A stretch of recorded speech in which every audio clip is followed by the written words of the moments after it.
Hi everyone. आज का हमारा टॉपिक है पावर सेट। अच्छा, आज के लेक्चर में हम दो टॉपिक्स को अंडरस्टैंड करेंगे, जिसमें सबसे फर्स्ट है power set. That is very simple topic. Power set क्या होता है? पावर सेट खुद एक सेट होता है किसी भी स्पेसिफिक सेट के ऑल सबसेट्स का। आसान अल्फाज में कैसे? हमारे पास कोई भी सेट गिवन हो और हम उसके तमाम सबसेट्स फाइंड आउट करें, और तमाम सबसेट्स फाइंड आउट करने के बाद उनका एक स्पेसिफिक सेट बना दें। That is called power set. जैसे कि एग्जाम्पल है, हमारे पास इस वक्त एक बी सेट है जिसके 3 एलिमेंट्स हैं 2, 4 एंड 6। ठीक है, हमने इसका पावर सेट फाइंड आउट करना है। पावर सेट कैसे फाइंड आउट करेंगे? Very simple. सबसे पहले आपको इसके ऑल सबसेट्स फाइंड आउट करने होंगे।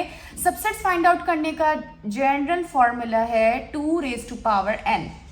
2 फिक्स है, 2 बेस है, ये 2 ही रहेगी, जबकि n चेंज होगा। It depends on the number of elements of the given set. आपके पास यहाँ पर n कितना है? 3 है। n इक्वल्स टू 3, क्योंकि आप देख सकते हैं 1 2 3 total there are 3 elements in the set B। तो आपको क्या करना है? 2 raise to power 3 that is equals to 8। It means that इस स्पेसिफिक सेट B के आप टोटल 8 सबसेट्स बना सकते हैं। That is very simple. आपने सबसे पहले ये फाइंड आउट किया कि आप कितने सबसेट्स बना सकते हैं, और उसके बाद अब आप सबसेट्स बनाना शुरू करेंगे। सेट क्या है हमारे पास? सेट है B इक्वल्स 2 4 6। टोटल 3 एलिमेंट्स हैं। आप इसके सबसेट्स बनाइए। सबसे पहले हमेशा सबसेट्स बनाते हुए ये बात याद रखिएगा कि नल सेट लाजमी आता है। नल सेट आपने, यानी जो एम्प्टी सेट है वो आपने यहाँ पे राइट किया। अब आपने क्या करना है? इस स्पेसिफिक सेट में जितने भी एलिमेंट्स हैं सबको सिंगल सिंगल आपने राइट करना है विदाउट एनी पेयर। आपने लिखा 2 4 6। याद रहे ये सब सेट्स हैं, सो इनको भी कर्ली ब्रैकेट में रिप्रेजेंट करना है। उसके बाद आपने क्या करना है? 2 2 के पेयर्स बनाना शुरू करने हैं। 2 का 4 के साथ पेयर बनेगा, फिर 2 का 6 के साथ। आप बहुत आसान है। अगर आपको ये समझ में ना आए किसका किसके साथ बनाना है, आपने क्या करना है? सबसे फर्स्ट एलिमेंट का पहले ये सेकंड के साथ बनाया, फिर फर्स्ट एलिमेंट का थर्ड के साथ बनाया, और अगर आगे 4 एलिमेंट होते, 5th होते, तो आप उनके साथ भी 1 बाय 1 सबके पेयर बनाते। तो 2 का 4 के साथ बनेगा, फिर 2 का 6 के साथ बनेगा। फिर अगेन जब 2 का आप दोनों के साथ या जितने भी हैं उन सब के साथ बना चुके हैं, अब बारी आई है 4 की। तो 4 आपने कभी भी पीछे की तरफ नहीं जाना है। ठीक है, आपने क्या करना है? आगे की तरफ जाना है। अब 4 का बनेगा 6 के साथ। अगर यहाँ पे और फर्दर एलिमेंट्स होते तो 4 का उनके साथ भी बनता, तो 4 का बन गया 6 के साथ। अब 6 के आगे कोई भी नहीं है, याद रखें आपने आगे की तरफ जाना है। ठीक है, 4 का 6 के साथ बनाया। अब उसके बाद अब जब आप 1 टाइम लिख चुके, 2 टाइम्स लिख चुके, अब क्या करेंगे? अब आप 3 टाइम लिखेंगे। 3 टाइम लिखने के लिए आपको 3 का एक ट्रिपलेट बनाना है। ट्रिपलेट मतलब ऐसा सेट जिसके अंदर 3 एलिमेंट्स होंगे सिर्फ, तो यानी यहाँ पे 2 भी आ जाएगा, 4 भी आ जाएगा, 6 भी आ जाएगा। ट्रिपलेट आप एक और नहीं बना सकते बिकॉज आपने पीछे की तरफ नहीं जाना। आप क्या करोगे? अगर आप 4 पहले लिख दो, 2 बाद में लिख दो, और 6 सबसे एंड में लिखो, 4 2 6, वो सेट भी बिल्कुल सेम इसी के जैसा होगा, क्योंकि हमें ये बात अच्छे से मालूम है कि सेट में ऑर्डर से फर्क नहीं पड़ता। ऑर्डर डजेंट मैटर, बिकॉज यहाँ पे ये सेट और ये सेट दोनों इक्वल सेट्स हैं। आप देख सकते हैं इसके भी 3 एलिमेंट्स हैं, इसके भी 3 एलिमेंट्स हैं, और एलिमेंट्स भी एग्जैक्टली सेम हैं। तो ये आपने तमाम पॉसिबल सबसेट्स बना लिए हैं।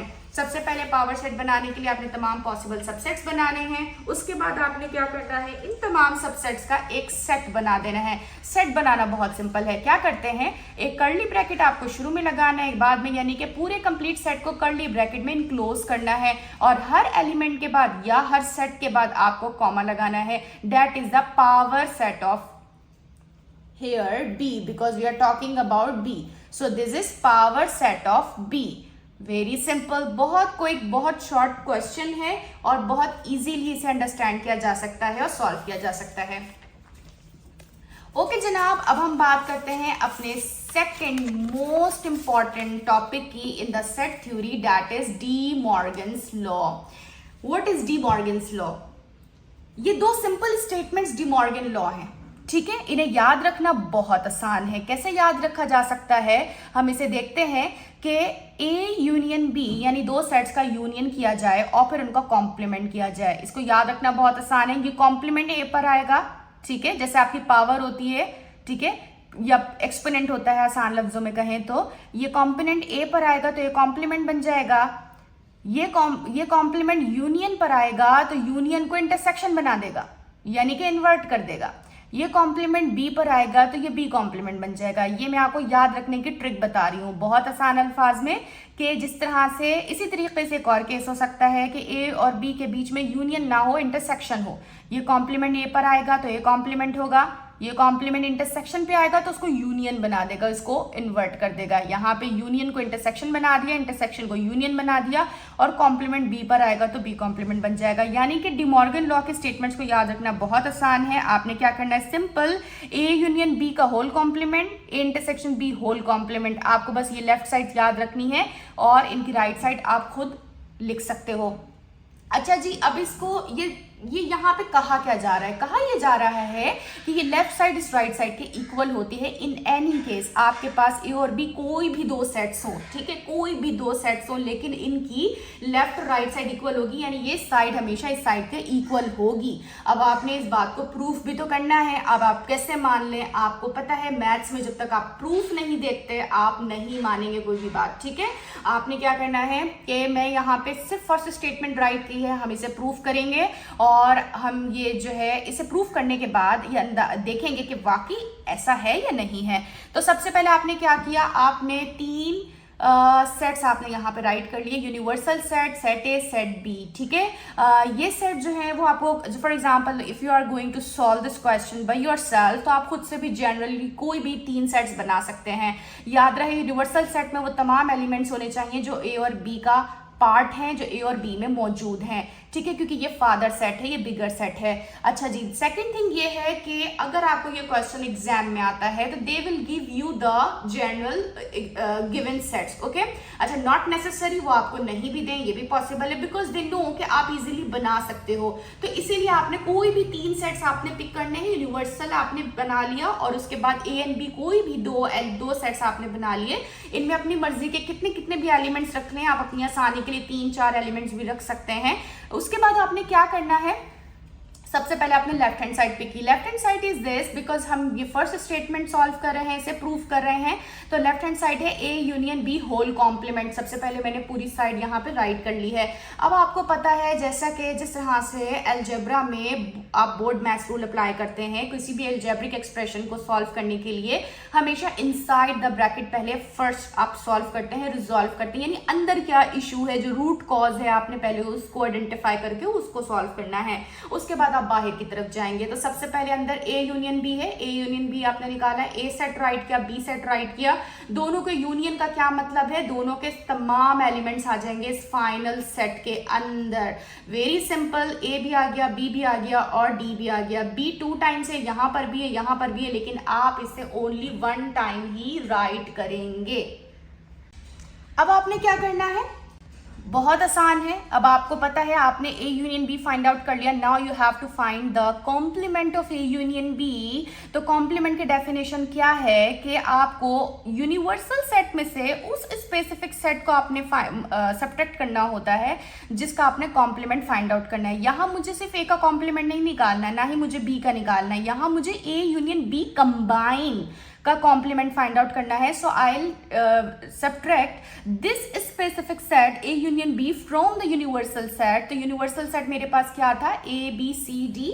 अगेन हम इसे रिमाइंड कर सकते हैं, universal set A B C D, तो हमें, और ए यूनियन बी क्या है, A B D. So universal set A B C D and A union B क्या था, ए बी डी। आपने दोनों को राइट किया। नाउ आपको इसका डिफरेंस फाइंड आउट करना है। डिफरेंस के लिए आप क्या करते हो, हमेशा याद रखिएगा कि पहले सेट में से दूसरे सेट को माइनस करना है। तो पहले सेट में जहां जहां दूसरे के एलिमेंट्स हैं सबको आपने एलिमिनेट कर दिया, बी एलिमिनेट कर दिया, ए एलिमिनेट कर दिया, डी एलिमिनेट कर दिया। Only the element which is left is C, okay, that is the left hand side of the theorem. Now right hand side क्या थी, A complement intersection B complement, ठीक है। हम इसे एक दफा फिर रिमाइंड करते हैं। राइट हैंड साइड क्या थी? A complement intersection B complement, A union B whole complement. Left hand side है A complement intersection B complement, ठीक है। यहाँ पे A complement intersection B complement, there is no any bracket, तो आप bracket के अंदर तो देखोगे नहीं। अब आपने क्या करना है, इस ए कॉम्प्लीमेंट को सोचना पड़ेगा, फिर इस बी कॉम्प्लीमेंट के बारे में सोचना होगा, और फिर इनके दरमियान जो ऑपरेशन है उसको अप्लाई करना होगा। ए कॉम्प्लीमेंट फाइंड आउट करूंगी, वेरी सिंपल है। यूनिवर्सल में से उस स्पेसिफिक सेट को माइनस किया जाता है जिसका कॉम्प्लीमेंट निकालना होता है। यूनिवर्सल राइट किया, ए सेट राइट किया, इस यूनिवर्सल के अंदर से ए को एलिमिनेट कर दिया, बचा क्या? सी एंड डी, ये दोनों आ गए। अब बी कॉम्प्लीमेंट निकालना है तो यूनिवर्सल में से बी को माइनस किया, यूनिवर्सल सेट राइट किया, बी सेट राइट किया, इस तरह से रिप्रेजेंटेशन होती है। यूनिवर्सल राइट किया, बी राइट किया, दोनों के बीच में माइनस है, माइनस आ गया। यहाँ पर बी सब्ट्रैक्ट हुआ यहाँ से, यानी कि बी कंप्लीट सेट यहाँ से सब्ट्रैक्ट किया आपने, बी एंड डी दोनों एलिमेंट्स निकल गए, बचा क्या? ए एंड सी, ए और सी। तो ए कॉम्प्लीमेंट क्या है? सी एंड डी, बी कॉम्प्लीमेंट क्या है? ए सी। अब आपको इन दोनों का इंटरसेक्शन निकालना है। इंटरसेक्शन के लिए आपने क्या किया? सबसे पहले ए कॉम्प्लीमेंट लिखा जो कि सी डी है, दोबारा देख लें, ए कॉम्प्लीमेंट क्या है? सी डी है, और बी कॉम्प्लीमेंट ए सी है। तो ए कॉम्प्लीमेंट आपने यहाँ पे लिखा है जो कि सी डी है, और बी कॉम्प्लीमेंट ए सी है।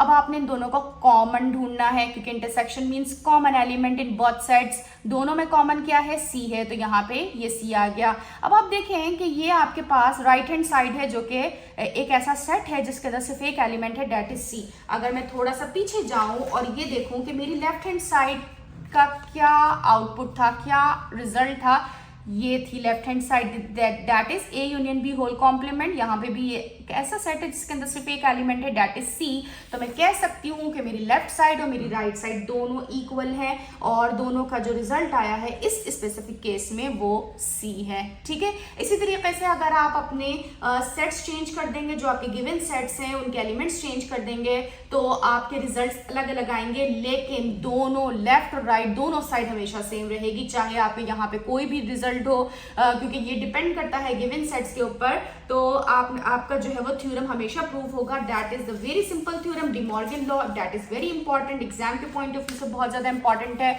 और आपको क्या करना है, सिंपली इन दोनों स्टेटमेंट्स को याद रखना है। ए यूनियन बी को whole complement, A intersection B whole complement. अगर आपको दोनों की लेफ्ट साइड्स भी याद होंगी तो राइट साइड आप इजीली खुद बना सकते हो, क्योंकि कॉम्प्लीमेंट जब सेट्स पर आएंगे तो ए कॉम्प्लीमेंट बी कॉम्प्लीमेंट बन जाएंगे, लेकिन जब वो यूनियन पे आएगा तो इंटरसेक्शन बन जाएगा, इंटरसेक्शन पे आएगा तो यूनियन बन जाएगा। ये था आज का हमारा टॉपिक। एक हमने दो टॉपिक्स अंडरस्टैंड किए हैं, power set and De Morgan law. Thank you for watching.